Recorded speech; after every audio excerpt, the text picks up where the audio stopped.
टुनटुनी चिड़िया गांव में सब्जी बेचकर अपना गुजारा कर रही थी। सब्जी ले लो, सब्जी ताजी ताजी सब्जी ले लो। सब्जी बेचकर टुनटुनी चिड़िया के पास कुछ न कुछ पैसे इकट्ठे हो जाते थे। उन्हीं पैसों से टुनटुनी अपना घर चला रही थी। टुनटुनी की एक बेटी थी जिसका नाम सुनहरी था। सुनहरी को पढ़ने लिखने का बहुत शौक था। टुनटुनी के पास इतने पैसे तो नहीं थे कि वो उसे एक अच्छे स्कूल में दाखिला लेकर दे। टुनटुनी चिड़िया की पड़ोसन सुंदरी कौवी बहुत अमीर थी, लेकिन वो बहुत घमंडी थी। उसका एक बेटा जग्गू भी था। वो गरीब पक्षियों से नफरत करती थी। वही टुनटुनी जब सब्जी बेचने जाती तो वहाँ बहुत सारे पक्षी इकट्ठा हो जाते। टुनटुनी बहन, बहुत अच्छा करती हो जो यहाँ सब्जी बेचने आ जाती हो, वरना हमें बाजार तो बहुत दूर पड़ता है। तुम सब्जी ले आती हो, इसी वजह से हमें बाजार नहीं जाना पड़ता। अच्छा, मुझे 1 किलो मटर और 1 किलो भिंडी दे दो। हाँ हाँ बहन, क्यों नहीं, अभी दे देती हूँ। टुनटुनी चिड़िया मेहनती होने के साथ साथ बहुत ईमानदार भी थी। टुनटुनी अपनी बेटी के आने से पहले सारी सब्जी बेचकर घर चली जाया करती थी। सुनहरी को जग्गू के साथ खेलना बहुत पसंद था। एक दिन सुंदरी कौवी अपने बेटे जग्गू से कहती है, बेटा, मुझे तेरा उस गरीब सुनहरी के साथ खेलना बिल्कुल भी पसंद नहीं है, इसलिए तू आज के बाद उसके साथ नहीं खेलेगा। तभी सुनहरी बाहर ये सब कुछ सुन रही थी। सुनहरी को ये सुनकर बहुत बुरा लगता है और वो वहाँ से रोती हुई अपने घर चली जाती है। अरे सुनहरी मेरी बेटी, तू रो क्यों रही है? क्या हुआ है तुझे? कुछ नहीं माँ, मैं आते हुए रास्ते में गिर गई थी, इसलिए रो रही हूँ।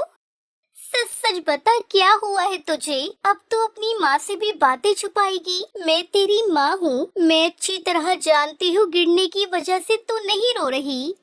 माँ, गरीब होना क्या बुरी बात होती है? क्या अमीर पक्षियों के बच्चे गरीब पक्षियों के साथ नहीं खेल सकते? अरे मेरी बच्ची, ये तुझसे किसने कह दिया? ऐसी कोई बात नहीं है। तू भी तो जग्गू की दोस्त है ना। जग्गू कितना अमीर है, लेकिन तुम दोनों की कितनी अच्छी दोस्ती है। माँ, जग्गू की माँ ही ऐसा कह रही थी। वो जग्गू से कह रही थी कि सुनहरी के साथ मत खेलना, क्योंकि वो पक्षी बहुत गरीब है और गरीबों के साथ दोस्ती रखने से उनकी बदनामी होगी। क्या सुंदरी कौवी ने ऐसा कहा? अरे मेरी बच्ची, तो रोना बंद कर। अमीरी गरीबी तो सब ऊपर वाले के हाथ में है। ऐसे पक्षियों से दोस्ती ही नहीं रखनी चाहिए जो आपकी अमीरी या गरीबी देखकर आपसे दोस्ती करे। एक रोज टुनटुनी सब्जी बेचने के लिए जाती है। सब्जी ले लो, सब्जी ताजी करारी सब्जी ले लो। जब सब्जी बेचकर वो वापस जा रही थी तो रास्ते में से एक पेड़ के नीचे बहुत प्यारी सी छड़ी पड़ी हुई नजर आई। अरे ये छड़ी तो कितनी प्यारी है। मेरी बच्ची के पास तो वैसे भी कोई खिलौना नहीं है। मैं ऐसा करती हूँ, छड़ी ले जाती हूँ, सुनहरी देखकर खुश हो जाएगी।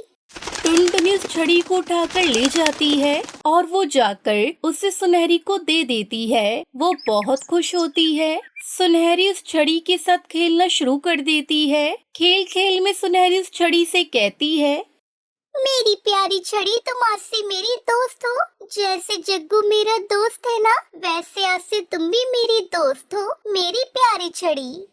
जैसे ही सुनहरी ने ये कहा, वो छड़ी बोलने लगती है, अरे मेरी प्यारी दोस्त, मैं भी तुम्हारी दोस्त हूँ। छड़ी को बोलता हुआ देखकर वो डर जाती है। तुम बोल कैसे रही हो? अरे मेरी प्यारी दोस्त, डरो नहीं, मैं एक जादुई छड़ी हूँ और मैं अच्छे लोगों की मदद करती हूँ। तुम मेरी दोस्त बन जाओ, मैं तुम्हारी बहुत मदद करूँगी। तुम जिस भी चीज का मुझे कहोगी, मैं उसको सोने का बना दूंगी। फिर छड़ी अपना जादू चलाती है और सामने पड़ा हुआ मिट्टी का घड़ा वो सोने का बना देती है। सुनहरी ये सब देखकर बहुत हैरान हो जाती है। वो फौरन अपनी माँ के पास जाती है और उसको सारी बात बता देती है। टुनटुनी चिड़िया भी जादुई छड़ी के बारे में सुनकर बहुत खुश हो जाती है। जादू की छड़ी एक रात में ही उनके घर की कई चीजें सोने की बना देती है। फिर टुनटुनी चिड़िया वो सोने की चीजें बेचकर बहुत सारे पैसे ले आती है। माँ, हम तो कितने अमीर हो गए हैं, हमारे पास तो कितने ज्यादा पैसे आ गए हैं। जादू की छड़ी, तुम्हारा बहुत शुक्रिया, ये सब तुम्हारी वजह से ही हुआ है। फिर टुनटुनी चिड़ी उन पैसों से सब गरीब पक्षियों की भी मदद करती है, जिसे देखकर जादुई छड़ी खुश हो जाती है। अरे मेरी दोस्त, मैं तुम्हें इससे भी ज्यादा सोने की चीजें बनाकर दे सकती हूँ। तुम गरीबों में भी पैसे बांटो और अपने ऊपर भी खर्च करो। मेरे पास जादू की कमी थोड़ी है। जादू की छड़ी उन्हें बहुत सोने की चीजें बनाकर दे देती है। सुनहरी और टुनटुनी गांव के सभी गरीब पक्षियों की मदद करती है और साथ ही टुनटुनी एक बहुत प्यारा सा घर बना लेती है। अब टुनटुनी के पास भी हर वो चीज मौजूद थी जो जंगल के अमीर पक्षियों के पास थी। सुंदरी कौवी जब देखती है कि टुनटुनी चिड़िया इतनी अमीर हो गई है तो उसके साथ दोस्ती करने के लिए चल पड़ती है। टुनटुनी बहन, तुमने तो बहुत तरक्की कर ली है। तुम तो गांव की सबसे अमीर चिड़िया बन गई हो। क्या कोई लॉटरी लग गई है? हाँ सुंदरी बहन, बस यही समझ लो, हर किसी पर अच्छा बुरा समय जरूर आता है। बस ये समझ लो कि हम पर अच्छा वक्त आ गया है। हाँ हाँ टुनटुनी बहन, बिल्कुल ठीक कह रही हो तुम। पुरानी बातें भुला दो, हम लोग दोस्ती कर लेते हैं। देखो सुनहरी और जग्गू तो पहले ही कितने अच्छे दोस्त हैं। हम दोनों भी आज से पक्की सहेलियां बन जाती है। गांव में हर कोई हमें देखकर जल भुन जाएगा। सुंदरी बहन माफ करना, मैं तुमसे तुम्हारा वाला सलूक तो नहीं करूंगी, मगर मैं किसी ऐसे पक्षी से दोस्ती नहीं कर सकती जो मुझसे मेरी दौलत की वजह से दोस्ती करना चाहता है। दोस्ती तो दिल से की जाती है, दौलत देखकर तो नहीं। सुंदरी कौवी ये सब सुनकर बहुत शर्मिंदा होती है और वो अपने घर वापस चली जाती है। टुनटुनी ने अब सुनहरी को एक बहुत अच्छे स्कूल में दाखिल करवा दिया था और सुनहरी दिल लगाकर अपनी पढ़ाई करने लगती है। जादुई छड़ी ने उन गरीब माँ बेटी की जिंदगी बदल दी थी।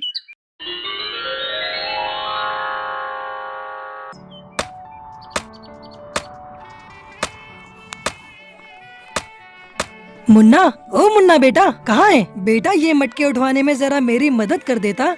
अरे किससे आवाज लगा रही हो? मुन्ना मुखिया जी के घर गया हुआ है। बोल रहा था उनके बेटे मिट्टू ने जंगल के सब बच्चों को अपने घर बुलाया है। जरूर कोई नई चीज शहर से मंगवाई होगी। मिट्टू की आदत है, जब भी कुछ नया मंगवाता है जंगल के बच्चों को चिढ़ाने के लिए बुला लेता है। अब मुन्ना देखना, आते ही कोई फरमाइश रख देगा। लो वो भी आ गया। माँ, बापू, आपको पता है मिट्टू ने हवेली में इतने बड़े बड़े 4 एसी लगवाए हैं। उसके घोंसले का एसी तो मानो ऐसे चल रहा था जैसे बर्फ की सिल्ली पर बैठे हो। बापू, काश हम भी एसी में रह पाते। इतनी गर्मी पड़ रही है, एसी के अलग ही मजे हैं। बेटा, हमारी इतनी गुंजाइश नहीं कि हम मुखिया जी की तरह घर में एसी लगवा सकें। मिट्टू भी ना तुम लोगों को न जाने घर पर क्यों बुला लेता है। उसे पता है कि हम गरीबों की इतनी हैसियत नहीं है कि हम उसके जैसी जिंदगी जी सके। तू मत जाया कर मिट्टू के घर। अच्छा, मैं घड़े बेचने जा रहा हूँ, थोड़े घड़े बनाने बाकी हैं, वो तू बना लेना। मुन्ना का पिता कालू कौवा घड़ी बेचने चला जाता है। तभी मुन्ना के दिमाग में एक आइडिया आता है। अगर मैं मिट्टी का एसी बनाऊं तो वो भी तो हमें बहुत ठंडक दे सकता है। अगर मैं कोशिश करूं तो मिट्टी का एसी बना सकता हूं। अरे मुन्ना बेटा, किस सोच में पड़ गया तू? तेरे बापू आएंगे तो गुस्सा करेंगे कि तूने अभी तक घड़ी नहीं बनाई। माँ, मैं मिट्टी का एसी बनाने के बारे में सोच रहा हूँ। हम मिट्टू के जैसा एसी नहीं ले सकते तो हम मिट्टी का एसी तो बना ही सकते हैं ना। मिट्टी का एसी? बेटा वो तू कैसे बनाएगा? माँ चिंता मत करो, मैं कोई न कोई जुगाड़ कर लूँगा। मुन्ना रोजाना अपने मिट्टी का एसी बनाने की तैयारी में जुट गया और फिर एक दिन मुन्ना चिड़ा ने बहुत ही बढ़िया मिट्टी का एसी बनाकर तैयार कर दिया। मुन्ना के माता पिता तो हैरान थे कि मुन्ना ने मिट्टी का एसी तैयार कर लिया है। मुन्ना अपने सभी दोस्तों को अपने घर मिट्टी का एसी दिखाने के लिए बुलाता है, जिसमें मिट्टू तोता भी शामिल था। अरे वाह मुन्ना, तेरा मिट्टी का एसी तो बहुत बढ़िया है यार। मेरे लिए भी एक मिट्टी का एसी बना दे भाई, हमारे घर में भी बहुत गर्मी होती है। हाँ, बना दूंगा, चिंता मत करो, मैं तुम सबके लिए मिट्टी का एसी बना दूंगा। अरे मेरा एसी बहुत बढ़िया है, तुम्हारा ये मिट्टी का सस्ता एसी मेरे एसी के सामने कुछ भी नहीं है। एक तो मुन्ना ने इतनी मेहनत से ये एसी तैयार किया है और तू उसे गलत बोले जा रहा है। जा, हमें तेरे से बात नहीं करनी यार, जा। देख लूंगा तुम सबको मैं, जानते नहीं हो मैं गांव के मुखिया का बेटा हूँ। मिट्टू तोता गुस्से में वहाँ से चला जाता है। माँ बापू आओ ना, हम सब इस एसी की ठंडी हवा का मजा लेते हैं। मुन्ना तूने तो वाकई में बहुत बढ़िया एसी बनाया है रे। ये तो बहुत ठंडक दे रहा है, पूरा घोंसला ठंडा हो गया भाई। ठीक कह रही हो, हमारा मुन्ना सच में बहुत दिमाग वाला है। पड़ोस के सारे पक्षी अब इससे ही ऐसे एसी बनाने के लिए कह रहे हैं। हाँ माँ, मैं सबके लिए बना दूंगा। कम से कम गर्मी में सबको परेशानी तो नहीं होगी। आराम से मुन्ना उसके माता पिता रात में सो जाते हैं। पर एक दिन मुन्ना अपने माँ बाप के साथ बाजार गया हुआ था। जब वो वापस लौटा तो उसने देखा कि उसके घोंसले की खिड़की खुली हुई है और उसका मिट्टी का एसी टूटकर बिखरा पड़ा है। माँ बापू ये क्या हो गया? हमारा एसी किसने तोड़ दिया? हमारे घर में कौन आ सकता है?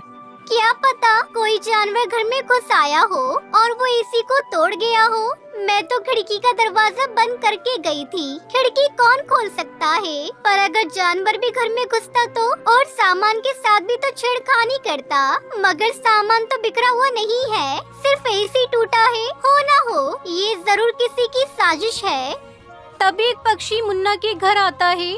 मुन्ना, तेरा मिट्टी का एसी मिट्टू ने तोड़ा है। बापू मिट्टू ने ऐसा क्यों किया? मैंने उसका क्या बिगाड़ा था जो उसने मेरा एसी तोड़ दिया? मैंने कितनी मेहनत से बनाया था बापू। बापू। तभी मुखिया जी मिट्टू के साथ आ जाते हैं। अरे मुखिया जी आप आइए आइए। कालू, मैं तो मिट्टू को यहाँ माफी मांगने के लिए लेकर आया हूँ। मिट्टू बेटा, मुन्ना से माफी मांगो। मुझे पता चल गया है कि मिट्टू ने मुन्ना का एसी तोड़ दिया है और मेरा खुद का बेटा गलत करे, ये मैं कैसे बर्दाश्त कर सकता हूँ? अभी ये छोटा है, मैं इसे अभी तो समझा लूंगा ताकि बड़े होने तक इसे सही गलत काम की पहचान हो जाए। मिट्टू बेटा, तुमने मुन्ना का एसी तोड़कर ठीक नहीं किया। मुन्ना से माफी मांगो। मुझे माफ कर दो मुन्ना, मुझसे गलती हो गई। मैं घबरा गया था कि अगर तुम्हारा मिट्टी का एसी आ गया तो अब मेरे दोस्त मुझसे दूर हो जाएंगे। मेरे पास कोई भी खेलने के लिए नहीं आएगा क्योंकि तुम सबके घर के लिए मिट्टी का एसी बनाने वाले हो। पहले मेरे एसी के बहाने सब बच्चे मेरे पास खेलने के लिए आते थे, पर पिछले कुछ दिनों से कोई भी मेरे पास नहीं आया। इसलिए मुझे तुमसे ईर्ष्या होने लगी और मैंने तुम्हारा एसी तोड़ दिया। अब कोई बात नहीं मिट्टू, मैं नया एसी बना लूंगा। पर ये तुमने कैसे सोच लिया कि मैं और बाकी दोस्त तुम्हें छोड़कर चले जाएंगे? हम तुम्हारे दोस्त हैं यार, और दोस्त कभी एक दूसरे से अलग नहीं होते। मुन्ना और मिट्टू एक दूसरे के गले लग जाते हैं।